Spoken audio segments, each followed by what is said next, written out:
Hello guys, welcome back to my family. তো দেখো আজকে মাছ ভাজতেছি। আর কি মাছ এগুলো জানোই তো, চ্যাং মাছ আর শিং মাছ আর হচ্ছে পাবদা মাছ। তো চ্যাং মাছটা আমি ভালো খাই, আর শিং মাছ পাবদা মাছ আমার মেয়ের জন্য, আর চ্যাং মাছটা আমার হাজব্যান্ডও ভালো খায়। তো দুজনের জন্যই চ্যাং মাছটা নিয়েছি। টাকি মাছ বলে অনেকে, এটাকে টাকি মাছ বলে।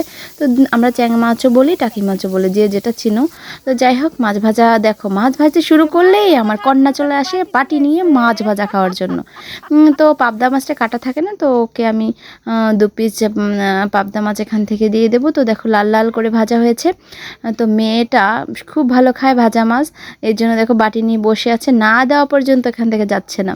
তো ভাবলাম যে দিয়েই দেই, কারণ আমার টুকটুকে একটা সোনা মেয়ে যখন মাছ ভাজা খেতে যাচ্ছে তখন দিয়েই দিতে হবে।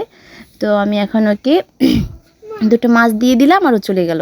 তো এখন আমি মাছটা রান্না করব হচ্ছে আলু দিয়ে। দেখো আলু দিয়ে কষিয়ে একটু মশলা দিয়ে, কাঁচামরিচও দিয়ে দিয়েছি, এখানে একটু শুকনো মরিচের গুঁড়ো দিয়ে দিয়েছি, হলুদ গুঁড়ো, সব কিছু দিয়ে ভালো করে নেড়ে চেড়ে মশলাটা কষিয়ে দেখো জল দিয়ে দিয়েছি। এখন এটা বলক ফুটলে আমি এখানে মাছগুলো দিয়ে দেব। তো বলক ফুটে গেছে পুরোপুরিটাই। এখন দেখো মাছগুলো দিয়ে দিচ্ছি, ভাজা মাছগুলো। বলক উঠলে ভাজা মাছগুলো দিলে ভালো হয়, তাহলে ঝোলটা আসলে একটু ভালো টেস্ট হয়। তো আমরা এভাবেই রান্না করি। তোমরা কেমন রান্না করো অবশ্যই জানাবে, আর ভালো মন্দ অবশ্যই তোমরা কমেন্টে জানাবে।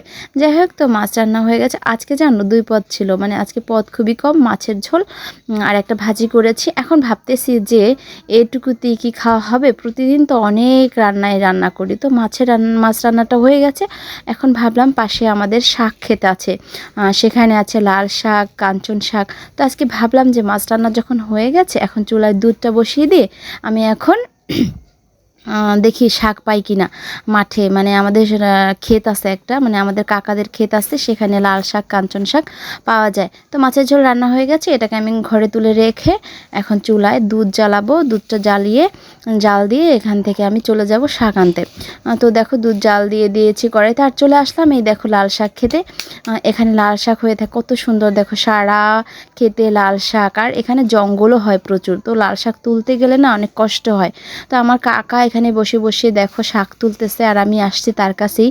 দেখি আজকে লাল শাক নিব না, আমি আজকে কাঞ্চন শাক নিব। তো তোমাদের দেখাবো যে কাঞ্চন শাকটা কেমন। তোমরা হয়তো অনেকেই চেনো না, আবার অনেকেই চেনো, যারা খাও পরিচিত আছো, যারা এই শাকটার সাথে পরিচিতি আছে যাদের, তারা অবশ্যই চিনবে। আর যারা চেনো না তারা দেখো এখন এই দেখো আমি চলে আসলাম কাঞ্চন খেতে। তো কাকাকে আগে থেকে বলে রাখছিলাম যে কাকা আজকে আমাদের একটু পদ কম আছে, আপনি আমাকে একটু শাক দিয়েন তুইলে। তো এখানে কাঞ্চন শাক নিতে আসছে, এক আটা মাত্র 10 টাকা। তো দেখো ক্ষেত ভরা কাঞ্চন শাক উঠাইও পারে না।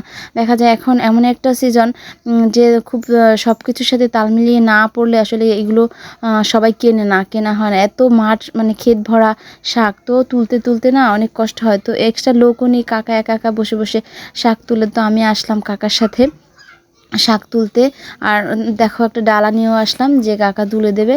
তো সে আবার লাল শাক তুলতেছিল, তাই আমি তাকে বলছিলাম যে আমাকে আজকে একটু কাঞ্চন শাক দেন, লাল শাক তো প্রায়ই খাওয়া হয়, তো আমি আজকে একটু কাঞ্চন শাক নিয়ে রান্না করব। তো চলে আসলাম, আমিও কাকাকে একটু হেল্প করলাম, কারণ কাকায় আসলে ওই যে লাল শাক তুলতেছিল, তো আমি তার সাথে এই শাকটা তুলে তাকে সাহায্য করছিলাম, যাতে আমারও তাড়াতাড়ি হয়ে যায়, তারও তাড়াতাড়ি হয়ে যায়। তো আমি এখন এখান থেকে এক আটা কাঞ্চন শাক তুলে নিচ্ছি। তারপর ওই যে মাছ রান্না করে রেখে আসলাম, আর এই কাঞ্চন শাক রান্না করব।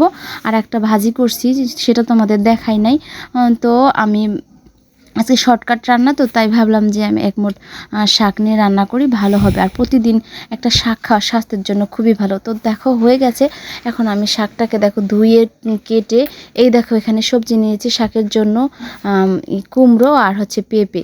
তো এটা ধুয়ে ভালো করে এই দেখো রান্না করতে শুরু করে দিয়েছি। আর আগে থেকে এটা একটু সবজিটা একটু জ্বালাই নিই। আর শাকটা খুবই, মানে রান্না করতে অল্প সময় লাগে, খুবই কচি হয় শাকটা, রান্না করতে একেবারে অল্প সময়ের মধ্যে শাকটা হয়ে যায়।